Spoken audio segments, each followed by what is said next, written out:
welcome to another episode of Bears News Network. I'm your host, Mike Anderson, alongside with my co-host, DeAndre Cootie Hicks, where we bring you guys the latest Chicago Bears news and rumors, and the only YouTube channel out there, man, that give out prizes and tickets to its subscribers. And speaking of Yes, prizes, this yes. week we will have a new prize winner, so be on the lookout for a new prize winner this week. Before the week is out, we'll drop another episode this week.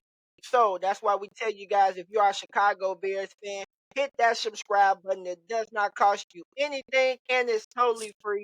Come join the Bears News Network family. We appreciate all the love and support. Okay, Cootie, real coming up real soon.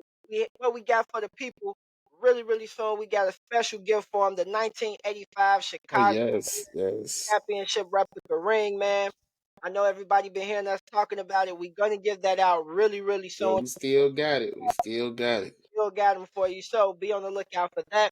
So that's why we tell you guys to follow, subscribe, and hit the bell notification icon. Okay, Cookie, let's get right into this episode. Man, the Chicago Bears, we dropped the episode already talking about Shane Waldron, but we're going to talk about him a little bit more in depth about where he come from, his coaching background, and just the things that he has done so far. But just before we get into that, Cootie, how do you feel about the hiring of Shane Waldron for us as a new offensive coordinator? I like it. I like it, man. Like everybody say, you see what he's done with Geno Smith over the past 2 seasons, man. And just a few numbers for you guys, like how he had Geno looking since 22 year. Like his completion percentage was fourth in the league over that time at 67.4. His passing yards sixth in the league with 7,906. Pass TDs to interceptions, he's 10th in the league with 50 to 20. And then his passer rating 96.8, which is ninth in the league. So he's been in the top 10 and some things ever since he's been working with Shane. So it's good news to me. I like it. I like to want to see some of that replicated to Justin. Just like we said with that passing game, he's able to be a little more explosive and see new things.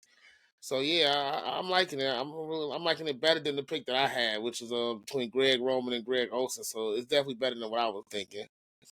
Yeah, I agree with you. And I think one thing that a lot of people is overlooking is the fact of what he has done with Geno Smith.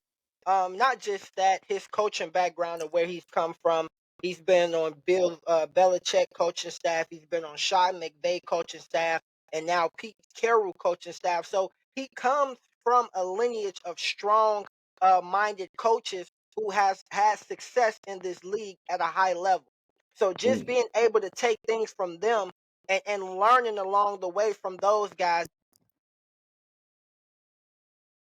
yeah. has been a big thing. So with that being said, man, when you look at him, he like I said, he spent some time in New England with Bill Belichick. Then he went over to the Los Angeles Rams and worked as the tight ends coach and the offensive pass game coordinator.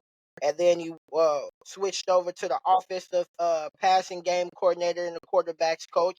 And then he went along in Seattle in 2021 to become the offensive coordinator, where he's been spending most of his time there. Of his last 3 years in 2021 as the offensive coordinator, the Seattle Seahawks went 7-10. In 2022, they went 9-8, and then this past year in 2023 as well, they went 9-8. But just the record aside, when we like you said, when we look at and seeing what he did with Geno Smith, Yeah. and not only that, the way he ran the offense, I know it's questions around certain things, his third down calls and such things like that, but you can't tell me this isn't a better hire than Luke Getz. Right. Yeah. And that's all we really wanted. We wanted someone that's most definitely was an upgrade from Luke Right. Getzey, and also someone who has had success at calling offensive plays in the NFL. And that's what we have with Shane Waldron. A lot of people are up and down about this as well. My take on it is he's better than Luke Getzey, and Exactly. he's going to have this offense put the ball down the field. Not this past year, but the year before last, Geno Smith threw for over 4,000 yards. Right. Yep. Justin Fields is a better quarterback than Geno Smith. Not to knock Geno Smith and all the success that he's had, but he is a better quarterback than Geno Smith. So if you tell me that if he can unlock that with Geno Smith, I'm excited to see, what he Yes. can do with Justin Fields. And a lot of people say, well, his offense is not really catered around a quarterback of Justin Fields' style. But one thing that we all can agree on with Shane Waldron is he puts his players in the best situation to win. So what would not Yes. make you think that he's not going to put Justin Fields in a position to win? And with the quarterback, the kind of quarterback that Justin Fields is, you can have even more of a dynamic playbook than what you had originally. So that opens up bigger, vast majority of things to be more creative now that you have this dynamic dual threat quarterback. So Right. I'm Exactly. trying to figure out what's the problem with the hire. Like I said, he has more coaching experience, even though Shane, I mean Clint Kubiak was a lot of people's choice, but Shane had more coaching experience. Clint Kubiak would have been my option as well if we wasn't able to grab Shane Waldron. He was my choice as well. But Yes. just what Shane Waldron has been able to do with that offense in Seattle, and being able to create downfield throws and big explosive plays, and that's what we're lacking. They're like, well, how would he fit the run game into his play? Because he's not really a run heavy type of offensive play caller. Well, that's why we got other players on this Chicago Bears staff. It's just not him. Right. Running the ball is Exactly. not a weakness for us right now. That's the strength of our team. We have ranked top 5 in the league in the last past 2 years in run. So Yeah, that's that's something not we an really don't have to improve on. exactly like it's good. We still want to be able to be effective in that area, but that's not what we're struggling with. We're struggling getting Exactly. the ball down the field, big explosive plays. That's the issue. And that's something that this man Shane Waldron is going to bring to this offense as well. A lot of people say, well, he had more weapons around him in Seattle. He had DK Metcalf, Tyler Lockett, Jackson Smith, and Jigma. True, but now we have an opportunity to as well. Like I said, Cody, rolling into this question now. What do you do with Justin Fields?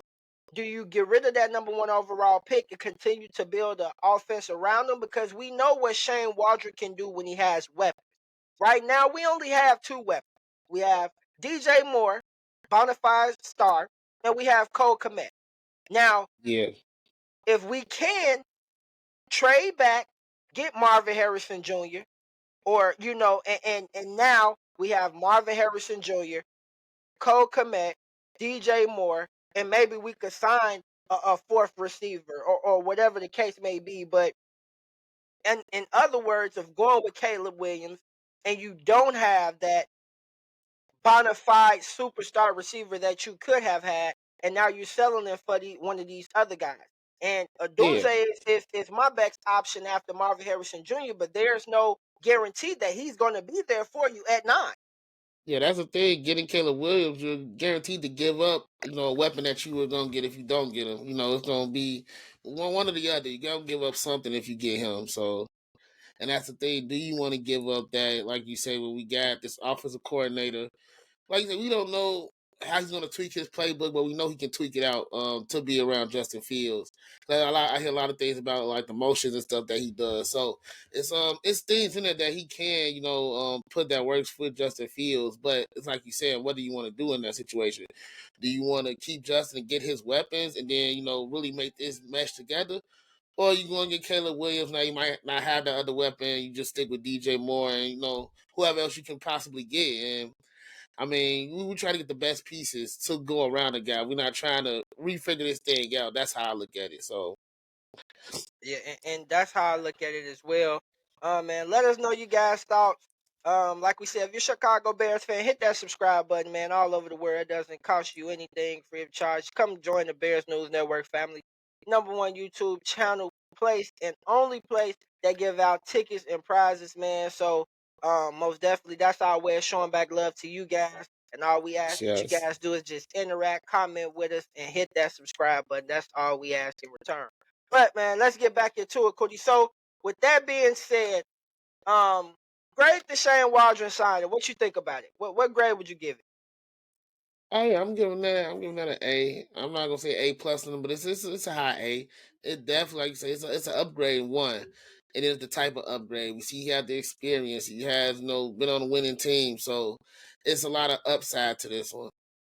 Yeah, most definitely. I give it an A as well. Good signing. Um, like what else would you really want them to do? Like in this situation, I mean, like yeah, we could have got Clint Kubiak, but they wanted someone who had the year that Clint Kubiak did call plays for Minnesota in 2019. He did win the division and he did go 10-6. But that's been his only year of actually calling plays. Right. And not only that, just Shane Waldron with his resume and his background as well. Like I said, coming from working with Bill Belichick, Sean McVay, and Pete Carroll, some legendary Hall of Fame coaches, no doubt about it. Those three names alone, you should be able to take some from them and learn, and then be able to Yeah. have success. And Pete Carroll, a defensive-minded coach, being able to bring you in and trust you to run that offense with Russell Wilson, and then turning it over to Geno Smith and still getting productivity out of it, that's something that can't be overlooked. Then, like you said, Geno Smith, comeback player of the year. Yeah, he's Um, on the you tail know, end of his career, and he's been revitalized, man. He's looking young again. and shout out to Shane Waldron for that, man. Oh, So and another thing I want to say with that too, look at the game when Drew Luck played too. I mean, he had some success even when he threw a different quarterback in. So, it still proved that he's legit at what he's doing. You know, yeah, yep, most definitely, and that's the same thing I was saying. He's proven and he's done it with different quarterbacks, so he's going to be able to tell your quarterback's strength around his offensive game plan. So, man, let us know your thoughts right underneath this video. How you guys feel about this signing? We want to hear from you guys. yes, yes, Interact with us, like we said. This episode is brought to you by Riverside. So if you ever wanted to do some recording or broadcasting with friends, you can use Riverside. Riverside is the best side, and it gets the job done. Like we said, man, interact with us, comment below, hit that subscribe button, and join the family if you have not done so. And follow us on Facebook, Instagram, and right here on Bears News Network, right here on YouTube as well. So thank you guys for all the support. And like me and Cootie always say, bear down and be safe, Chicago.